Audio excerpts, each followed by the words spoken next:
antibacterial soap works. Hey everyone, G here. This episode's all about something we all use all the time, but probably don't think about it. Antibacterial soap. I've gotten a lot of questions about it. Is it really better than regular soap? How does it even work? And what's the deal with the FDA stepping in a few years back? So, I went and got the answers, as always. This is a deep dive into the mechanics of the thing itself. Let's think about it.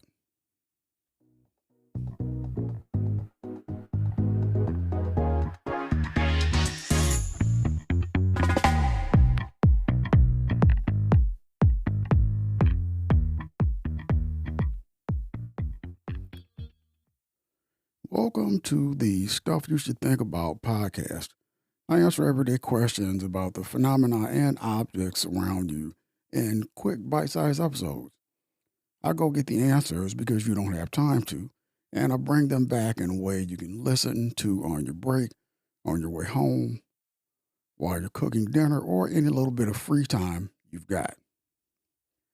Okay, so before we jump in, let's get this out the way. I'm no expert by any means.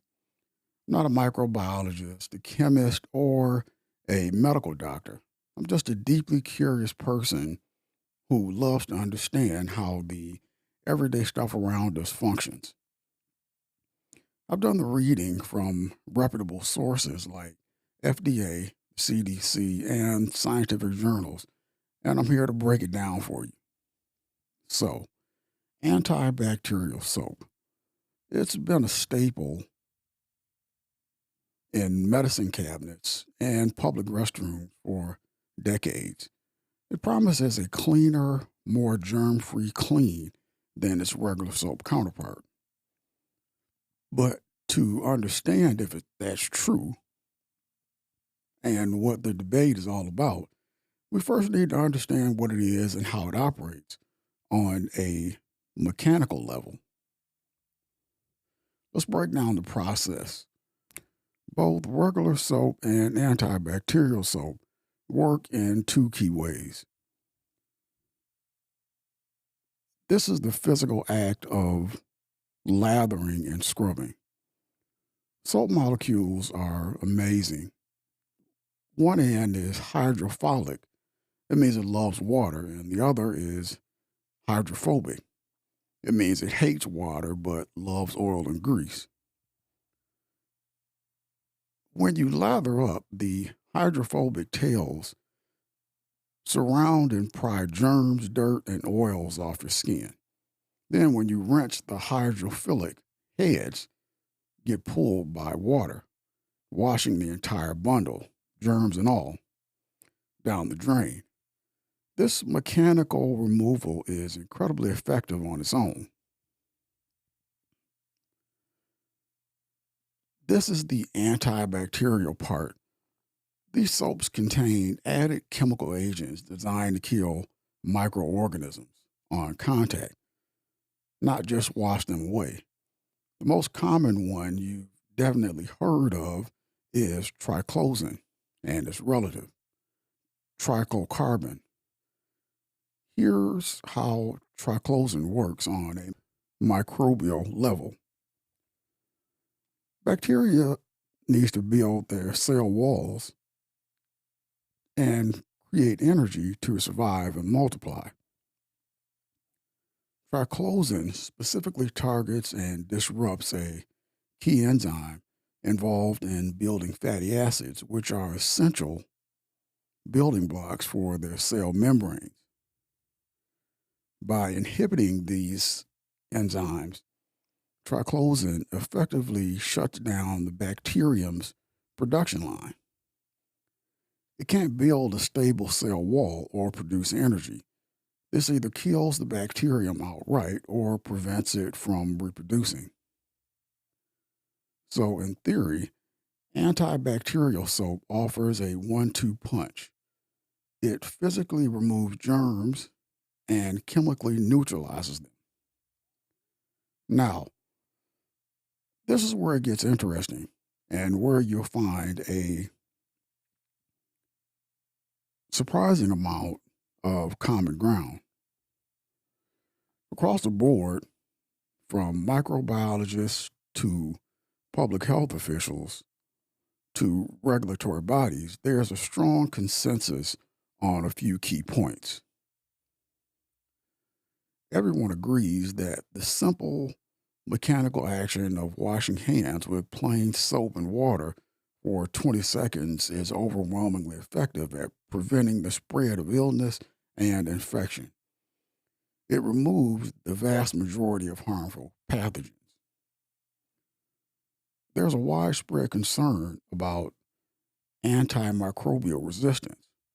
The overuse and misuse of antibacterial agents, including triclosan, can create evolutionary pressure, potentially selecting for superbugs that are resistant to these chemicals and sometimes to actual antibiotics. There's a growing understanding of the hygiene hypothesis, which suggests that living in an overly sterile environment might prevent our immune system from learning how to deal with everyday germs, potentially contributing to a rise in allergies and asthma. This isn't just a scientific issue, it's a regulatory one. In 2016, the U.S. Food and Drug Administration, FDA, issued a landmark rule. This is the key legal precedent here. They didn't ban antibacterial soaps, but they put the burden of proof on the manufacturers. The FDA's ruling essentially said, after decades of these products being on the market, we have no evidence that they are any more effective than plain soap and water in preventing illness in a home setting.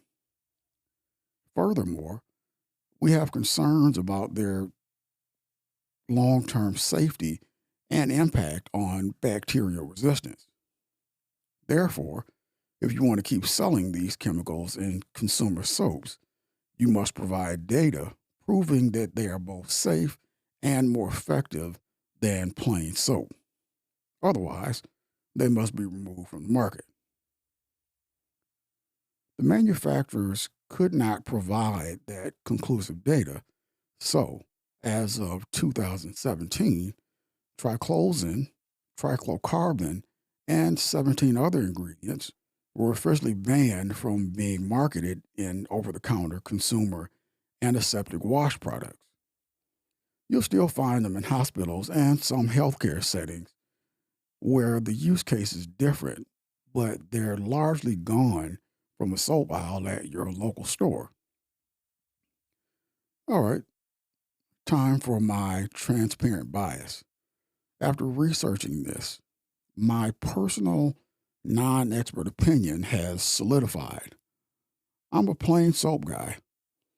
For everyday use at home, the potential, even if small, downsides of contributing to antibiotic resistance and altering my microbiome just don't seem worth it for a benefit that the top health agencies in the world say doesn't really exist.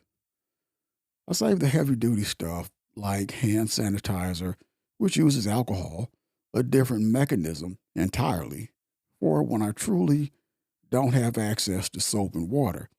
But that's my household's calculated decision. This cycle isn't new. It's a classic pattern in public health and product regulation. A great historical parallel is the widespread use of DDT as a pesticide in the mid 20th century. It was hailed as a miracle chemical, incredibly effective at killing mosquitoes and preventing malaria. It was used everywhere from farms to suburban neighborhoods. But over time, the unintended consequences became clear. It was devastating bird populations, famously nearly wiping out bald eagles by thinning their eggshells. persisting in the environment and posing potential risk to human health. Its overuse led to resistance in insects. It took a brave stance from scientists and, eventually, regulators to dramatically curtail its use, leading to the creation of the EPA. It's a cautionary tale about embracing a powerful chemical solution without fully understanding its long term systemic effects. So, the ultimate goal here is clear: to have clean hands and prevent the spread of disease. How can we achieve that? There are multiple paths.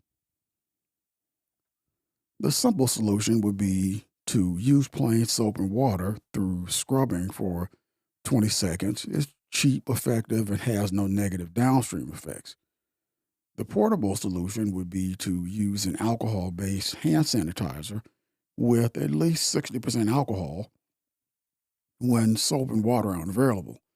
It works by denaturing the proteins and microbes, causing them to explode and die.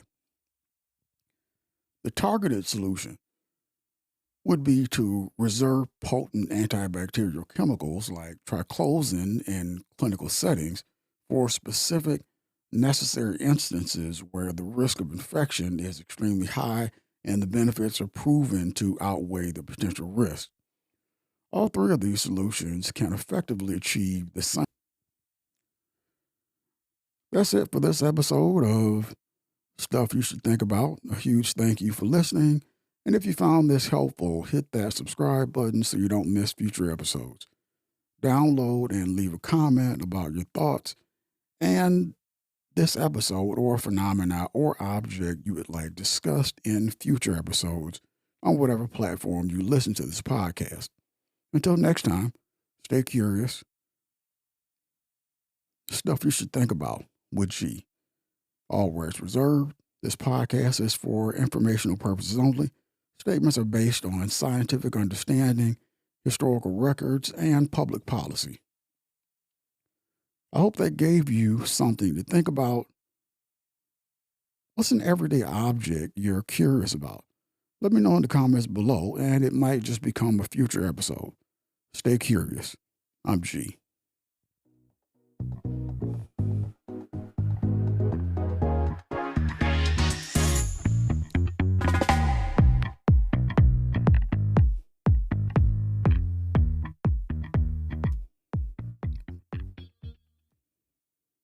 Main primary goal of reducing harmful germs on your hands.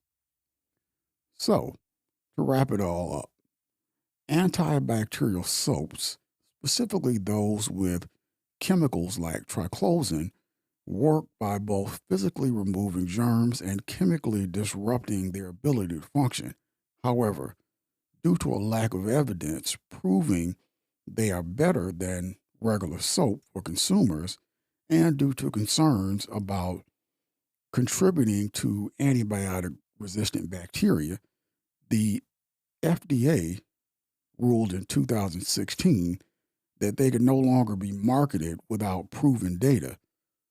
The consensus is that good old fashioned soap and water, used correctly, remains the gold standard for hand hygiene for most of us in our daily lives.